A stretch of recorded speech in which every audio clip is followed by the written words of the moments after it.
Hello everyone, আসসালামু আলাইকুম। Welcome back to my channel. আজকে আমরা ট্রাই করবো সেই ভাইরাল ডিম মাখা বানানোর জন্য আমরা একটি ডিম সিদ্ধ করে নিব।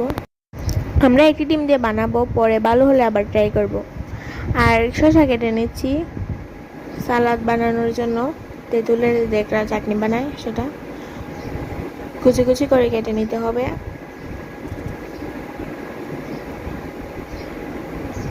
আর একটা ছোট পেঁয়াজ নিয়ে নিচ্ছি, কেটে নিচ্ছি সালাদে দেওয়ার জন্য।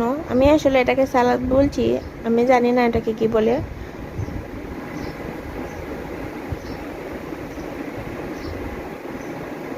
পেঁয়াজ কাটা ডান। আর আমরা যে ডিমটি সিদ্ধ দিয়েছিলাম সেটা হয়ে গেছে, এখন কেটে নিয়েছি।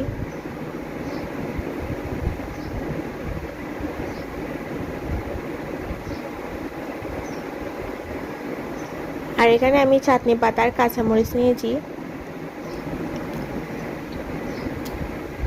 সবগুলোকে মাখিয়ে নিচ্ছি।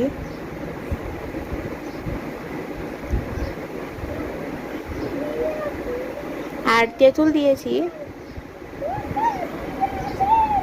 এখন এর মধ্যে দিব সরিষার তেল। আমাদের ঘরে কাসুন্দি ছিল না, না হলে কাসুন্দি দিতাম। আর চিলি ফ্লেক্স দিয়ে দিচ্ছি,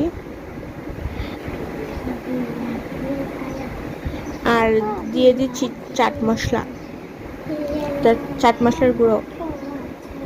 আমাদের স্যালাড রেডি। আর লবণ দিয়েছি, লবণ ক্যামেরা তুলতে ভুলে গেছিলাম। এখন ডিমের মধ্যে ঢুকিয়ে দিচ্ছি আমাদের সেই ভাইরাল ডিম মাখা রেডি খাওয়ার জন্য। আর এটা খেতে কিন্তু অনেক মজা হয়েছিল। আল্লাহ হাফেজ।